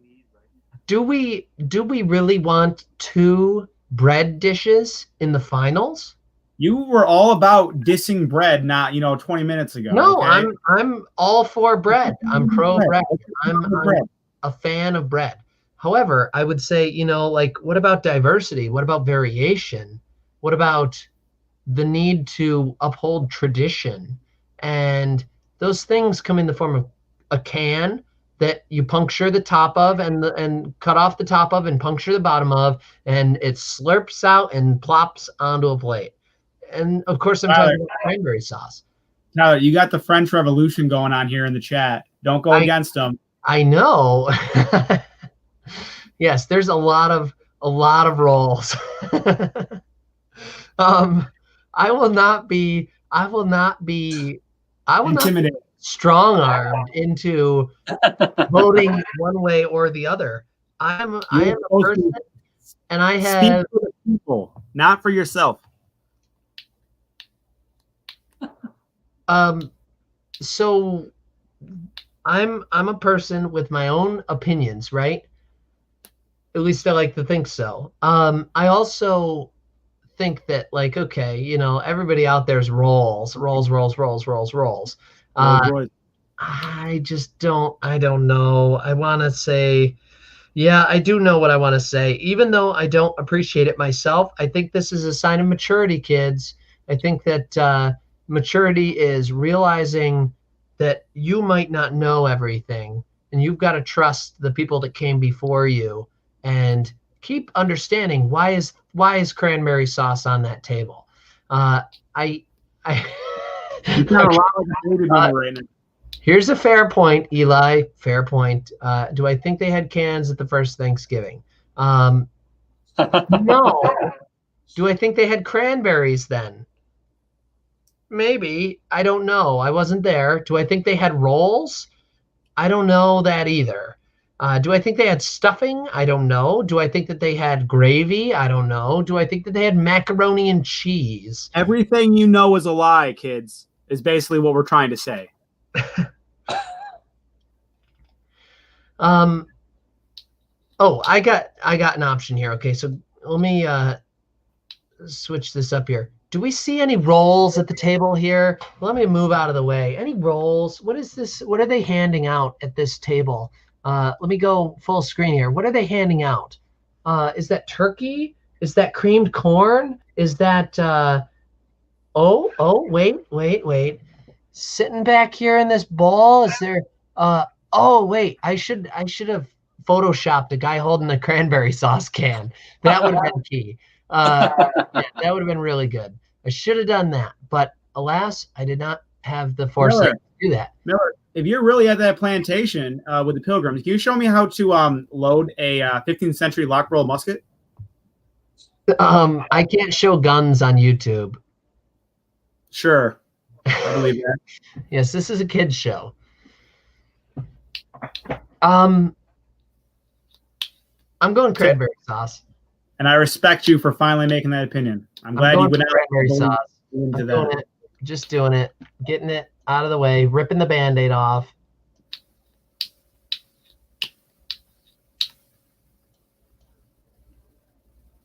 I advise my supporters not to riot in the streets tonight. I'm sorry, folks. I had to do it. I went for tradition. I'm a sucker for tradition. Let me go back to Plymouth Plantation. So we are up to the final. Okay, this is a heavyweight battle here. Maybe not. Stuffing or cranberry sauce. Any initial thoughts? Don't vote yet. I mean, this is a big moment here. We're about to crown the winner of the sides giving, whatever that means, bracket. So I mean, I'll be first because I'm usually the one to go last on these. I think I got to go with stuffing. Just for the general goodness of it, as well as the fact that I really don't like cranberry sauce.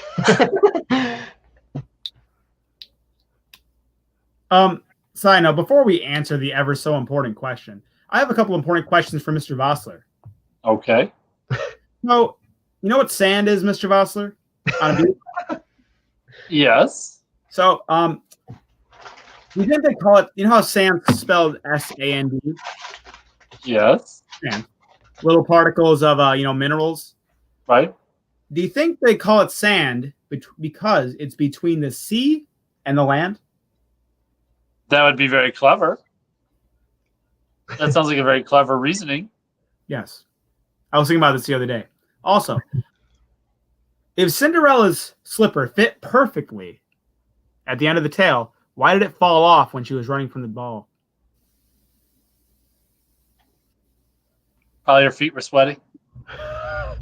Wouldn't that hold a glass slipper on better, though? Question everything, kids. Question everything. I think that would hold a glass slipper on very well. Question. I mean, I don't wear very many glass slippers. I don't know about anybody else, so I don't really have the experience to answer that question. Mr. Vossler, please vote. My vote is cranberry sauce. Oh no. Well, I think it's only I think in all good conscience, I can only go with true Thanksgiving food: Cheez-Its and Dr. Polar. I hate And there cheese. you have it, folks.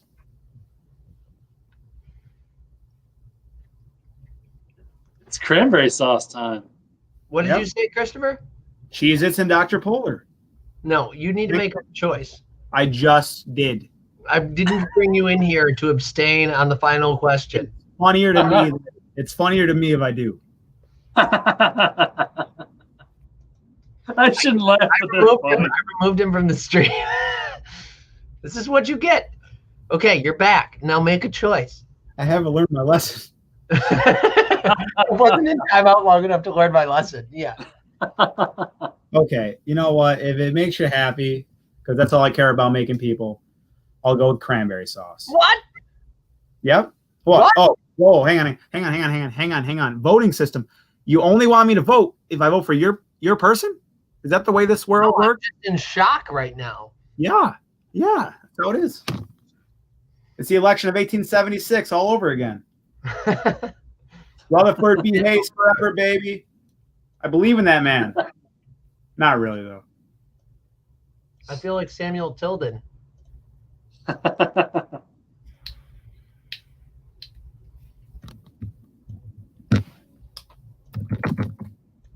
There you go. That's the final. The sauce is the boss, as I they feel like say. it's very, very clear and easy to read. But really, All right. gravy, yeah. So let's be honest here. Gravy's the true winner. Yeah, I mean, let's just have a moment of silence for Gravy because it wasn't in this. So Gravy deserves to be in here, but it was not.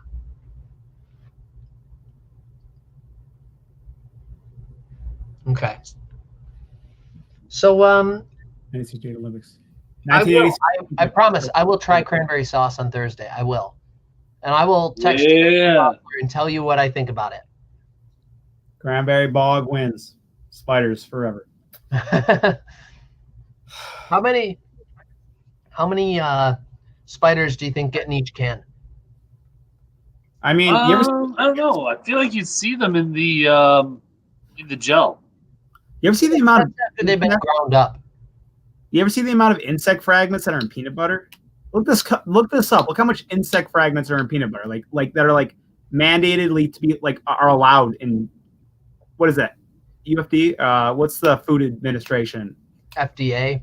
The FDA allows a certain percentage of your peanut butter to be insect fragments because it's impossible not to have them in there. Look it up. Well, Look I think it's a certain amount, like by weight. Mm-hmm. Any weight, even if it's an ounce of ant legs, just seems so.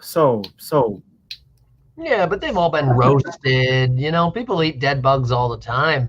Okay, Jeffrey, I don't care if it's been roasted. It's still something I don't want to eat. Yeah, but you eat spiders in your sleep. Something like You're right. like 7 spiders in their lifetime. I don't know I'm not. Yeah, but you still You know are. what? If I want to be a mouth breather, because I think it's a lot easier to be a mouth breather, I will. Because I think it's easier. I don't care if I get dry mouth. I don't care if I have to have drinks of water every single night at 3 p.m. a.m. I think we're hitting a nerve here. Kind of diving deep into some personal things here, Christopher. Hey, Brooke Dussault. She says, I'm going to throw up if you all just don't shut. That's like saying, oh, I don't like what Facebook has. You have the option to leave. Oh, don't no. I'm sorry. Brooke, we want you to stay. Don't listen to him. I muted him. Don't listen to him. Don't listen to him. We want you to stay. We love our viewers. We love all of you out there. Please, yes, we're gonna stop talking about dead bugs now. That's good. Some kind of faulty. Anyway, that's how I saved Christmas. I don't know what you just said. Okay, well, this has been a blast. Got to be honest. It's been fun. I hope to do a Christmas special. It should be fun. I don't quite know what we'll do. Christmas movie bracket. What? Christmas movie bracket or Christmas song bracket? Christmas movie bracket. That'd be good. Ooh, I don't watch Christmas movies. I don't know if I'd be any help. But everyone knows the Christmas songs. I would be actually much more like into that bracket because I actually care about that much. Oh, you didn't care about Thanksgiving food? I don't eat. I told you I only ate 2 things out of the 10. Out of the 12. Stuffing and mashed potatoes. Oh, and they were in the second round. Yeah, I guess that's sad. Yeah, they went not away. a very healthy palate. It's okay. It's okay. We already got movies. So, where am I getting that extra feedback from? I don't know. Okay. That's an inside joke between me and Chapman. Yeah. Thanks for sticking around there, folks, on the chat. It's been fun. Thank you for your contributions. Couldn't have done it without you. Enjoy Thanksgiving. Hopefully you have a good week and a week off of school. And other than that, I don't really have anything else to say other than thank you, Mr. Vossler. Thank you, Mr. Chapman. Any last words for the folks at home? Dr. Polar and I think we know that the real Thanksgiving food is ham on the lamb. So Yeah, that's right. That's right. Yes, I think we can all be grateful for. lest we forget what we really are here for. I think we all know the real Black Friday meal is lime and the coconut. And I just want the children to know that I spent $10 on my hat and my marker for this. And I committed Can you put it $10. closer so we can see the logo there?